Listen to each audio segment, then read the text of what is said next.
ప్రియదేవులారా, రోమీయుల రాసిన పత్రిక 14వ అధ్యాయం నుంచి ఇక్కడ దేవుని యొక్క రాజ్యము ఎలాంటి చెప్పండి, భోజనము పానం కాదు కానీ నీతియు సమాధానము పరిశుద్ధాత్మని ఆనందమనే ఉన్నది. కనుక ప్రేమ దేవులారా, ఇక్కడ భోజనం పానం కాదు.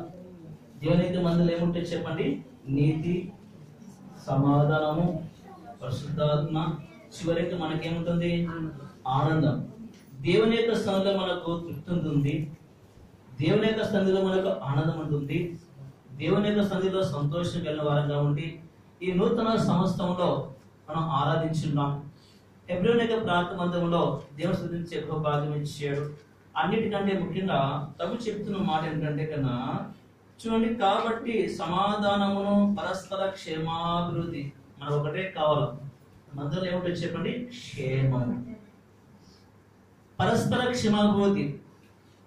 మన కుటుంబానికి, మన గృహాలకు, వ్యక్తిగతంగా దేవునితో మనము సంధి చేసుకున్న స్థలం ఇది.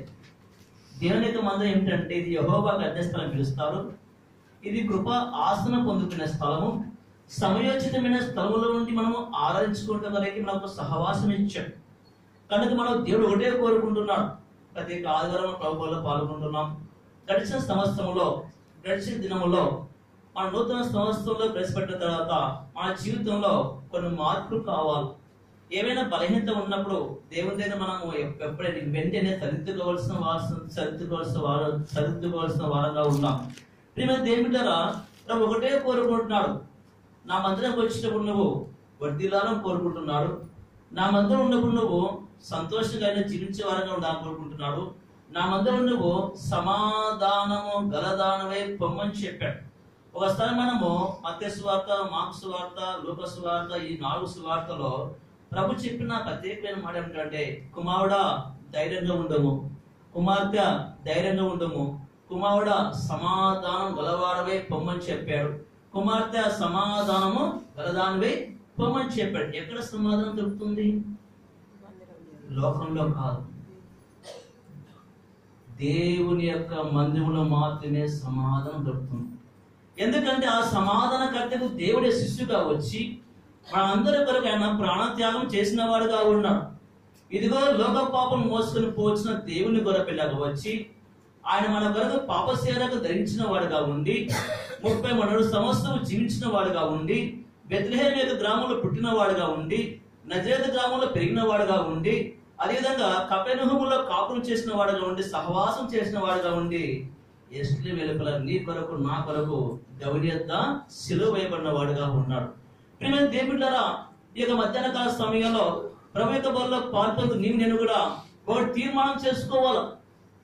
10 సంవత్సరం చూడండి, తీర్మానం లేక వస్తున్నాయేమో, ఏదో వస్తున్నానులే పోతున్నానులే అని కాకుండా ఒక తీర్మానం చేసుకుందాం. ఆ తీర్మానం ఎవరితో మనం తీర్మానం చేసుకోవాలా? దేవునితో తీర్మానం చేసుకోవాలా. బైబిల్ చూడండి, తీర్మానం చేసుకున్న వారు బహుగా దేవుడు వారిని హెచ్చించాడు, ఆశీర్వదించాడు. 30 అంతలుగా, 60 అంతలుగా, 100 అంతలుగా దేవుని యొక్క మందిరంలోకి వచ్చి తమ జీవితములను చక్కబరుచుకున్న వారిని ఆయన విడిచిపెట్టలేదు. దేవుడు వారిని ఆశీర్వదించాడు, దేవుడు వారిని బలపరిచాడు. దేవుడారా, నూతన సంవత్సరంలోకి ప్రవేశపెట్టిన తర్వాత మన జీవితంలో దేవునికి ఆయాసకరమైన మార్గము మనం తీసివేసుకున్న వరంగా ఉన్నాము. మన యొక్క సమస్త విషయంలో కొన్ని సమయాలు దేవునికి దూరంగా కనబడుతున్నాయేమో. ఈ సంవత్సరం నుంచి ఆయన ప్రభువా గడిచిన సంవత్సరంలో 52 ఆధారంలో ఆసక్తి ఉన్నానా?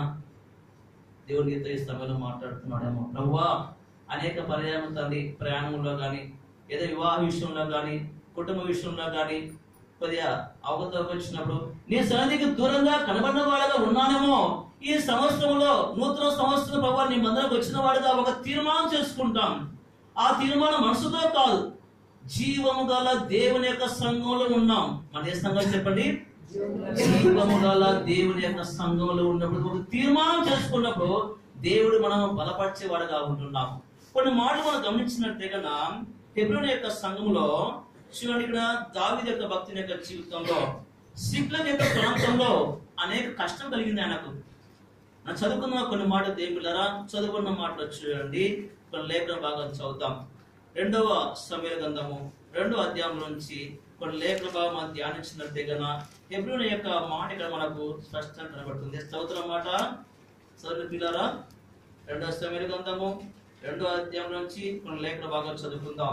నేను పోవలసిన స్థలం ఏదని దావీదు మనవి చేయగా హెబ్రోనుకి పొమ్మని ఆయన సెలవిచ్చాడు. హెబ్రోనుకి పొమ్మని చెప్పాడు.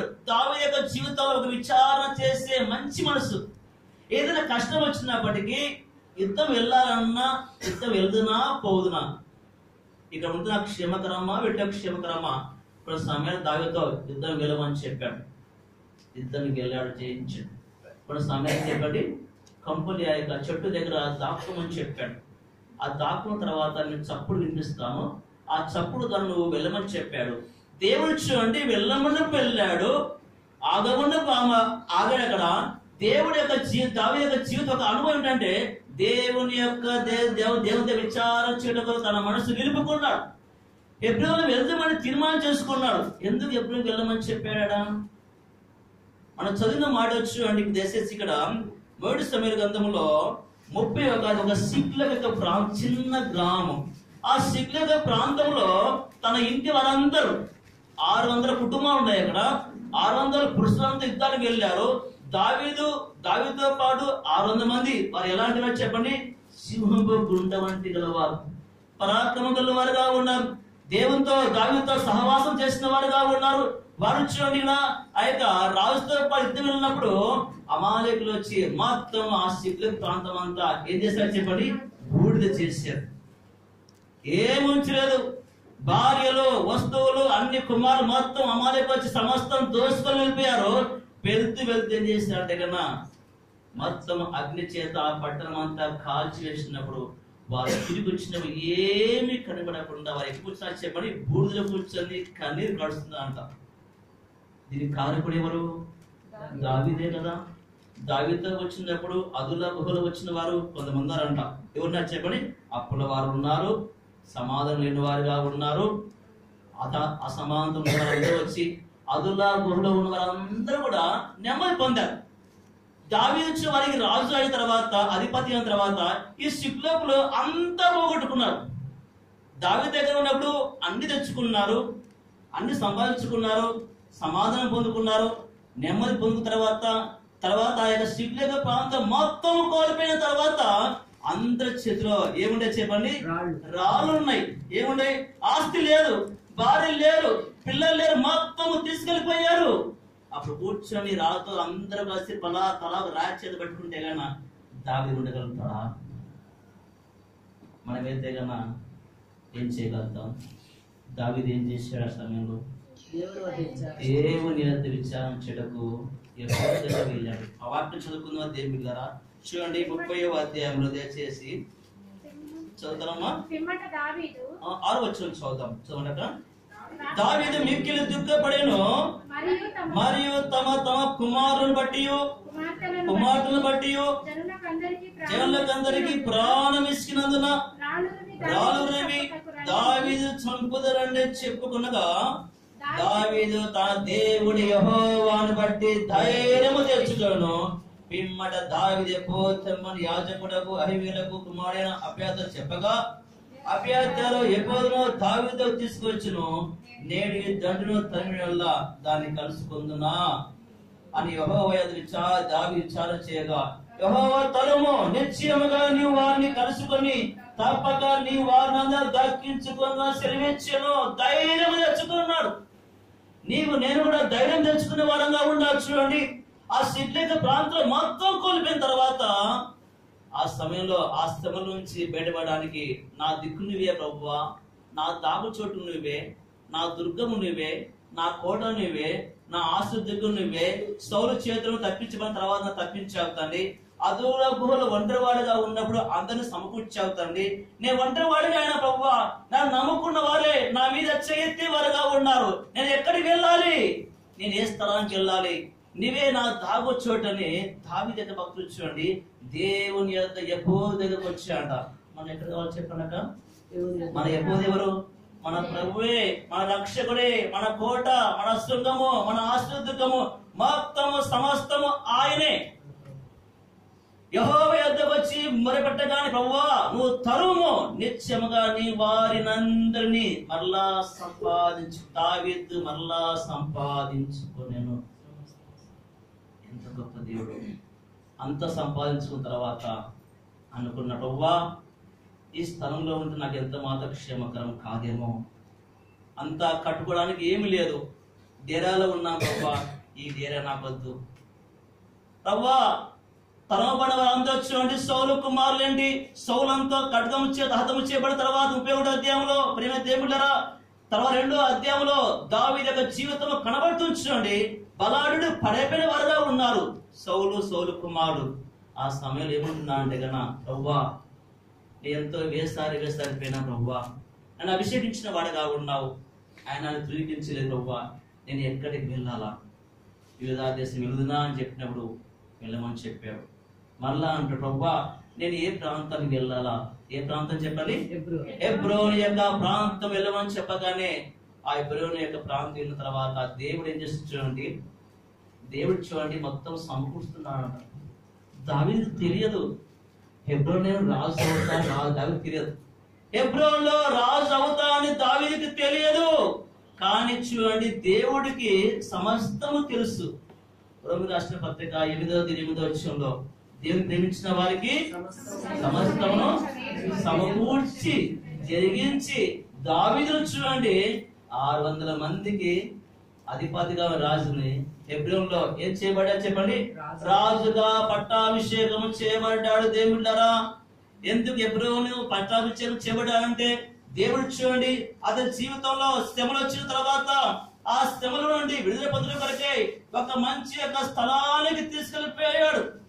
నీకు నేను కూడా హెబ్రోన్లో ఏముందంటే పట్టాభిషేకం చేయబడతావు, హెబ్రోన్లో ఏముందంటే ఆశీర్వాదం ఉంది, హెబ్రోన్లో ఏముందంటే దీవెన ఉంది, హెబ్రోన్లో ఏముందంటే సమాధానం ఉంది, హెబ్రోన్లో ఏముందంటే కన్నా దేవుడు తన ద్వారా దేవుడు గొప్ప గొప్ప కార్యము చేయాలని దేవుడు పూనుకునే దేవుడు మన దేవుడు.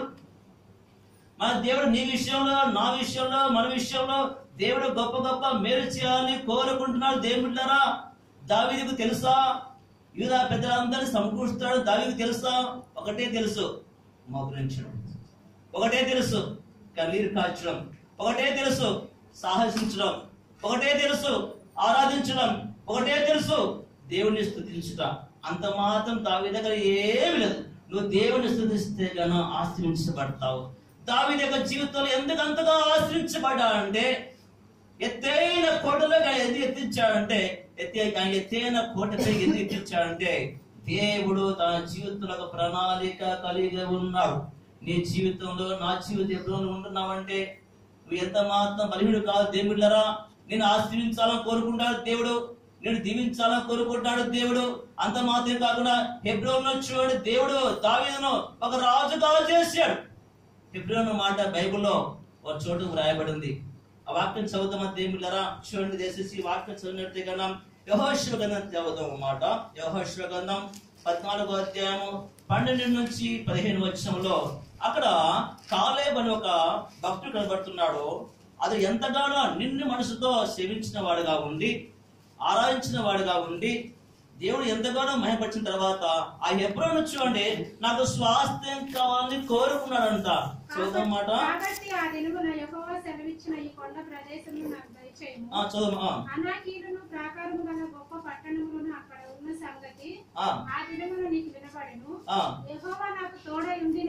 యెహోవా నాకు తోడై ఉండేలా యెహోవా సెలవిచ్చినట్లు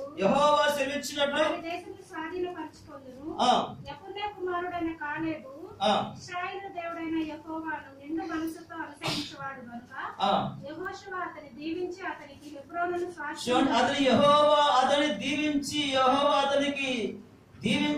అతని హెబ్రోను స్వాస్థ్యంగా ఇచ్చాడు. ఎందుకు దేవుడు హెబ్రోను స్వాస్థ్యంగా ఇచ్చాడు? కాలులో ఏముంది? నిండు మనసుతో దేవుణ్ణి సేవించిన వాడుగా ఉన్నాడు. అతని జీవితంలో కృతజ్ఞత భావం కలిగిన వాడుగా ఉన్నాడు. ప్రభువా నా వయసు 80 సంవత్సరం జీవించిన వాడుగా ఉన్నాను, 40 సంవత్సరంలో ఎలాంటి బలం కలిగిన వాడుగా ఉన్నానో, ఎలాంటి శక్తి కలిగిన వాడుగా ఉన్నానో, ఏ విధంగా యుద్ధం చేసిన వాడుగా ఉన్నానో, ఈ 85 సంవత్సరంలో కూడా అంత సజీవునిగా కాపాడిన వాడుగా ఉండేవాడిని, దేవుని మయపరిచిన వాడుగా ఉన్నాడు. మంచి సాక్ష్యం పలికిన గొప్ప వ్యక్తి అయిన ఆ 12 గోత్రముల్లో చెప్పిన యెహోషువ కాలేబు మంచి సమాచారం తీసుకొచ్చిన వ్యక్తి జీవితంలో ప్రభు ఆ యొక్క హెబ్రోన్ నాకు కావాలా. హెబ్రోన్ ఎవరున్నారు చెప్పండి? అనాకులు ఉన్నారు. మరి ఎలాంటి వారు? మలాంటి శరీరం కాదంట, బలిష్ఠులు.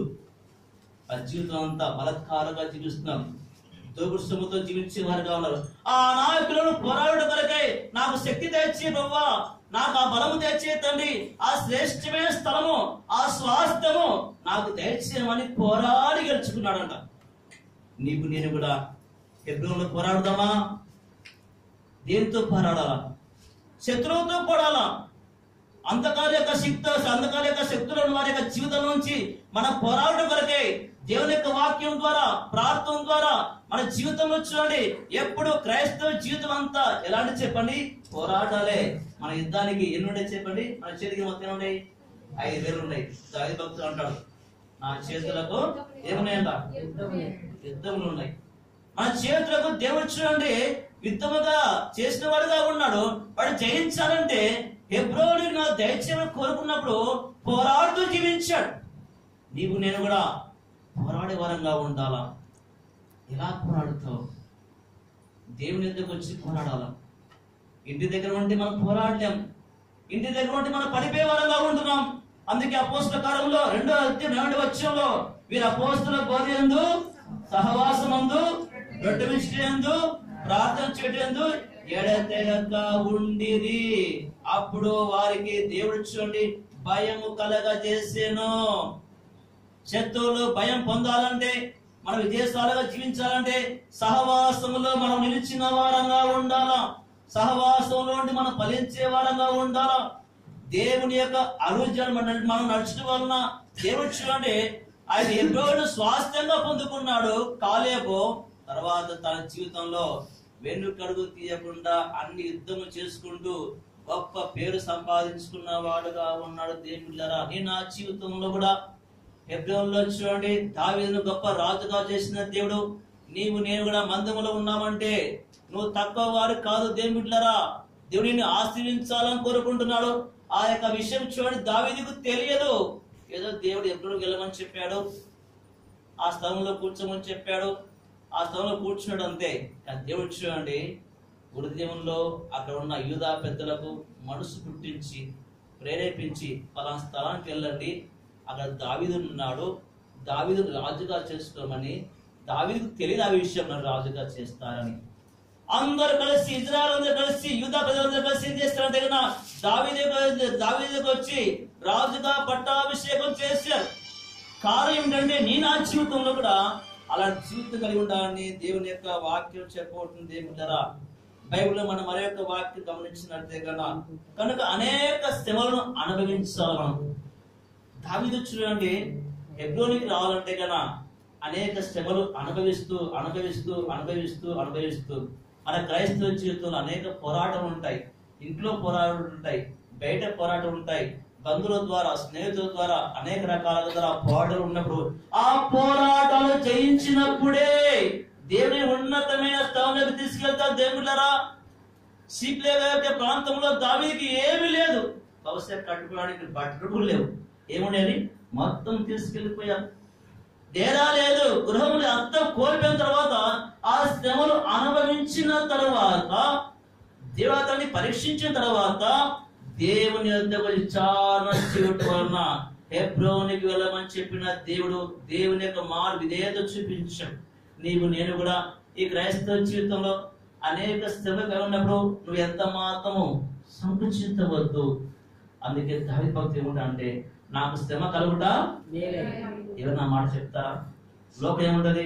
శ్రమ వస్తే కన్నా సృష్టికర్త దేవుడిని దూషిస్తారేమో, అవమానపరుస్తారేమో, ఎగతాళి చేస్తారేమో, కానీ మనం మాత్రం శ్రమ వచ్చిన మనం ఓడ్చుకునే వారంగా ఉండాలంట. చూడండి, యేసు నీ కొరకు నా పైన ఓడ్చుకున్నాడు. ఆయన ఓడ్చుకోవడం చేత, ఆయన గాయపరచడం చేత ఆయన తిరిగి లేచిన తర్వాత గొప్పగా హెచ్చించబడ్డాడు. ఆయన ఓడ్చుకుపోయినట్టే కన్నా, ప్రభు గాయపరచబడినట్టే కన్నా, ప్రభు అవమానపరచబడినట్టే కన్నా, ప్రభు హింసించబడినట్టేనా, హింసించబడకపోయినట్టేనా ఆయన ఘనత వచ్చేది కాదండి. ఫిలిప్పీ రాష్ట్ర 2వ అధ్యాయం గమనించినట్టుగా అన్ని నామముల కంటే ఏ నామం చెప్పండి? అన్ని నామముల కంటే హెచ్చైన నామం హెచ్చించాడు. దావీదు యొక్క జీవితంలో అనేక శ్రమల గుండా వెళ్ళినప్పుడు కూడా తన విశ్వాసం ఎంత మాత్రం కోల్పోలేదు. నీవు నేను కూడా మన ఇంట్లో కానీ, మన గృహంలో కానీ, అన్నతమ్ముల మధ్య కానీ, అక్క చెల్లెల మధ్య కానీ, భార్య భర్త మధ్య ఏదైనా సమస్య వస్తున్నప్పుడు దేవునికి దూరం అవుతున్నావా? దేవుని దగ్గర రాలేకపోతున్నావా? ఆ పరిస్థితులు కూడా అనుమతించినప్పుడు ప్రభువా ఈ సమస్య నుంచి ఎలాగో బయటపడాలి అని తీర్మానం చేసుకోవాలండి. ప్రతి ఇంట్లో సమస్యలు ఉంటాయి. సమస్యలు ఎలా చెప్పగలుగుతాడు? సమస్యలు లేవా?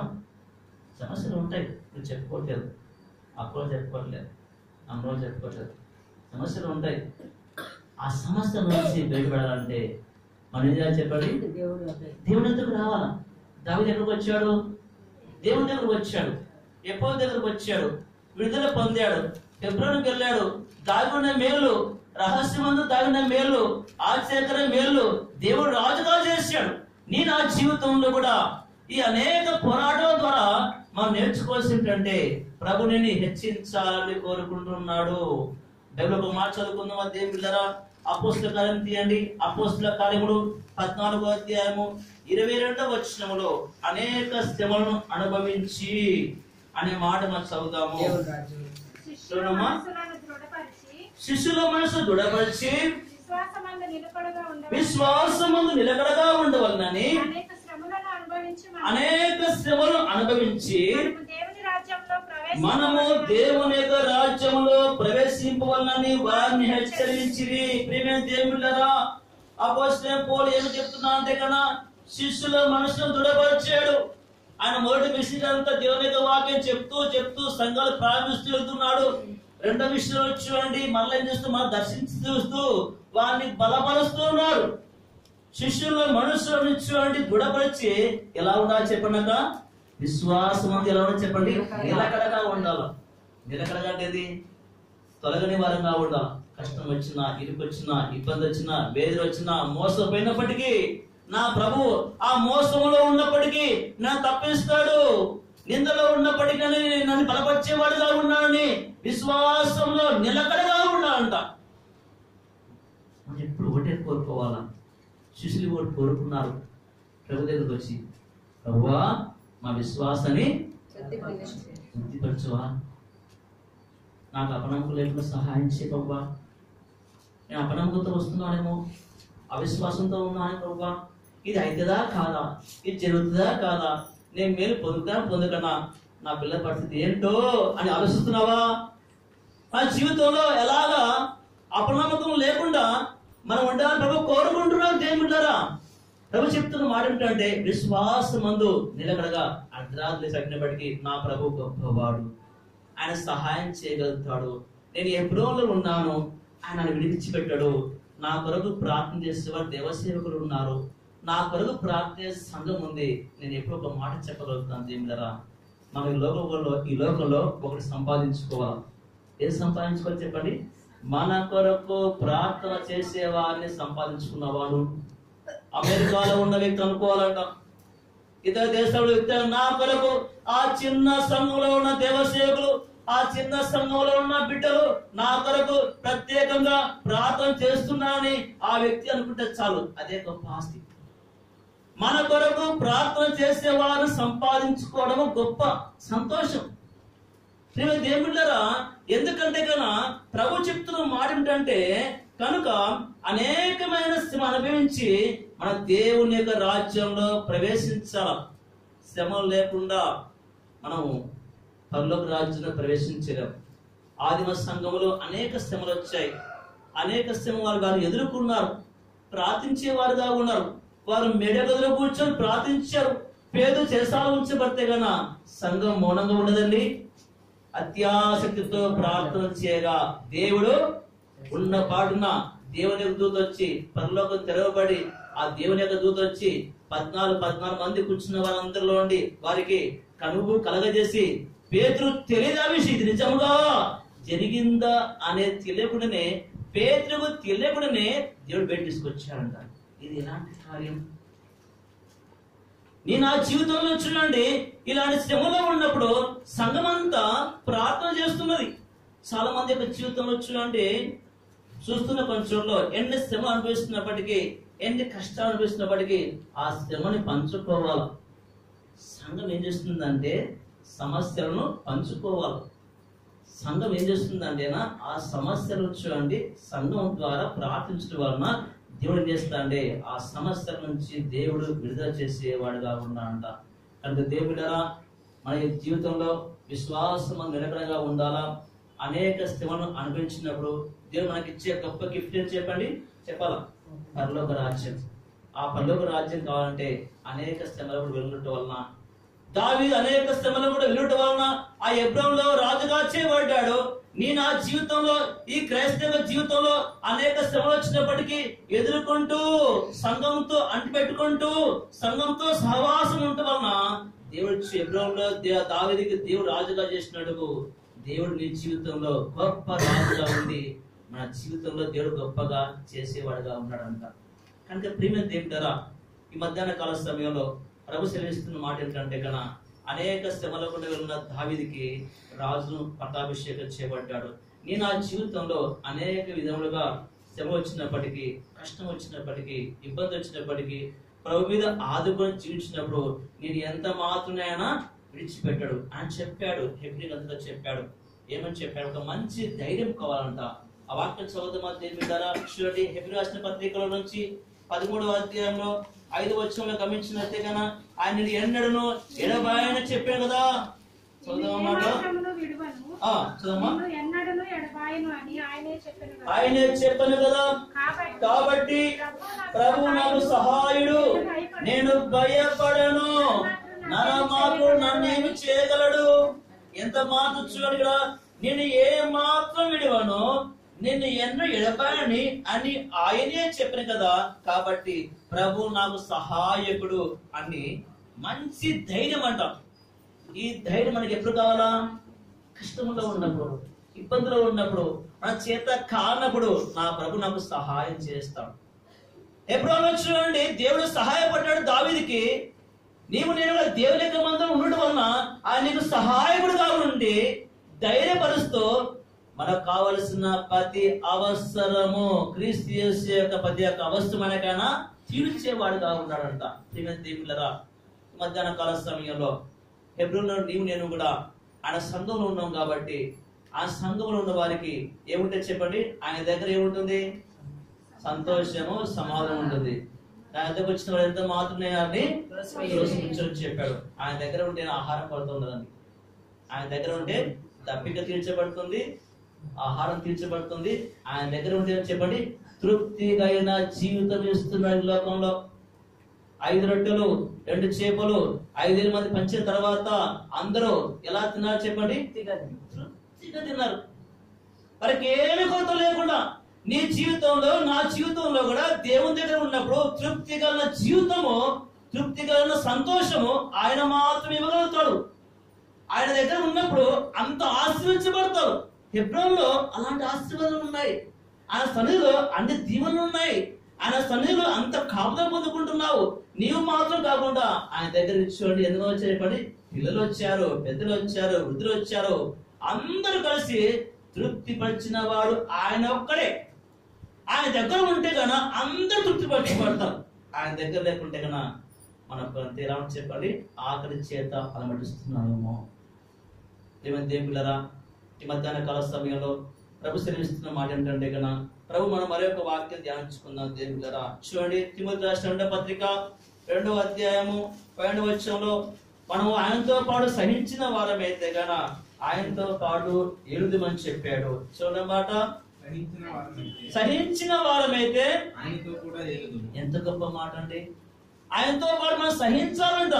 ప్రభు నీతో ఎంత సహించాడు, ఎంత గాయపరచబడ్డాడో ఆయనకు ఈ లోకంలో కొన్ని బిరుదులు ఇచ్చారండి. ఇతరులను మోసపుచ్చేవాడని, పాపలకు స్నేహితుడని, మతి భ్రమించిందని, వీడని, వంచకుడని, శంకరకు స్నేహితుడని, తిండిపోతని, త్రాగుబోతని ఎవరు బిరుదులు ఇచ్చారు? మన పితరులు ఇచ్చారు. ఆ పితరుల యొక్క మన రక్తం మనలో ప్రవహిస్తున్నది. కానీ చూడండి, ప్రభు నీ కొరకు నాకు ఎంత గాయపరచబడ్డా అంటే 40కి 1 తక్కువ 39 కోడా దెబ్బ వచ్చేది. ఆయన ఎంత గాయపరచబడ్డాడు, గుమ్మేయబడ్డాడు, అవమానపరచబడ్డాడు. ఎవరి కొరకు ఈ గాయములు? హేతు లేని గాయములు అంటే ఏవి కారణం లేని గాయములు. ఆయనలో ఏ పాపము లేదని సాక్ష్యం చెప్పిన దేవుడు ప్రభు అంతా సహించాడు. నీవు నేను కూడా ఈ లోకంలో సహించుకు ఇష్టపడతావా? అవమానం ఇష్టపడతావా? నిందలు ఇష్టపడతావా? కష్టం వచ్చినప్పుడు దేవుడు దూరంగా ఉంటున్నావా? దావీదు కష్టం వచ్చినప్పుడు నాకెందుకులే అనుకోలేదు, ముందుకు సాగిపోయాడు. మన కష్టం వచ్చినప్పుడు వెనుకడికి వేస్తే కన్నా మనలో బలం తగ్గిపోతుంది. కష్టం వచ్చినప్పుడు నువ్వు ముందు అడుగు వేయి. నీకు నా కొరకు కూడా ఆయన పదవులు ముందు నడిపించి నేను బలపరిచేవాడుగా ఉన్నాడంట. దేవులరా, మధ్యాహ్న కాల సమయంలో ప్రభు సెలవిస్తున్న మాట ఏంటంటే, సహించిన వారమైతే ఆయనతో పాటు మనము ఏలే వారంగా ఉంటాం.